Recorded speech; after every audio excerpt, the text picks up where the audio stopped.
Tano ce matin, mon cher Tano, mais c'est incroyable, t'as l'air heureux on dirait. Mais oui Bruno, un internaute m'a traité de vieux con. C'est sympa. Mais ouais, là j'ai eu une révélation. Il a raison bordel, je ne suis pas woke, je suis vioque. Tu vois, moi j'ai pas envie de refaire l'histoire de France, j'en ai rien à foutre. Je suis comme toi Bruno. Moi quand je me promène dans la rue, c'est pas des statues que j'ai envie de déboulonner, c'est des meufs. Non mais c'est vrai, on n'a pas à souffrir pour nos ancêtres. Moi j'ai colonisé personne, en plus je déteste le camping. Tu vois, non mais j'ai pas non plus envie de me faire déconstruire, je me fais déjà dépouiller. On te chourave plus de la moitié de ton pognon, après tu es enterré, décomposé, profané et encore pillé par l'État. C'est donc ça le privilège blanc? C'est marrant. Non mais moi dans le miroir je vois du boudin blanc avec un code barre sur le front. Le gouvernement c'est comme la Seine, on a claqué 1,5 milliard d'euros pour la nettoyer et il y a toujours les mêmes ordures qui remontent à la surface. Manuel Valls, lui c'est l'étron insubmersible. T'as beau tirer la chasse 17 fois, il est toujours là. À quoi ça sert Bruno de voter? Tu commandes le dernier iPhone et tu reçois un plug anal reconditionné. En France, plus de 500 agriculteurs se suicident chaque année. Et en février, on célèbre ça avec le salon de l'agriculture. Les politiques reviennent sur les lieux du crime pour déguster du vin et du saucisson. Mais c'est génial.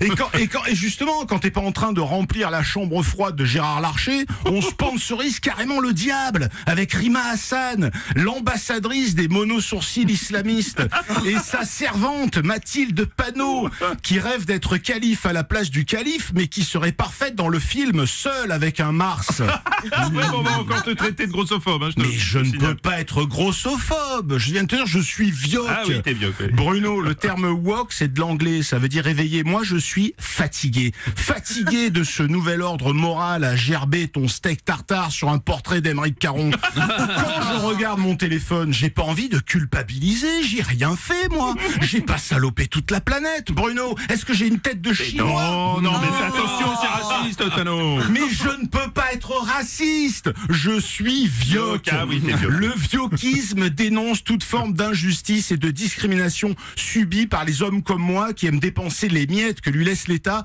pour prendre l'avion, rester 1 heure sous la douche, se prélasser à poil dans la clim, bouffer des côtes de bœuf et se foutre de la gueule de tout le monde, y compris des minorités ethniques, raciales, sociales, culturelles, religieuses, de sexe et de genre. Parce que toutes ces minorités réunies, ça commence à faire une majorité de casse-couilles.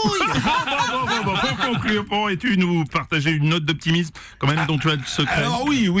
Alors il y avait un faible espoir de sortir de cet enfer, c'était l'astéroïde 2024 YR4. Malheureusement, il est trop petit et il n'y a plus que 0,36% de chance d'une collision avec la Terre et une chance sur 1,35 milliard qu'il tombe sur Jean-Michel Apathy.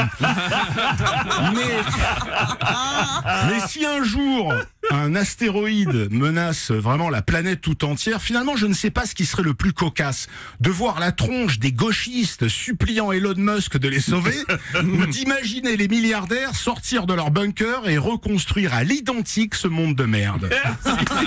C'est très optimiste, Tano dans la team.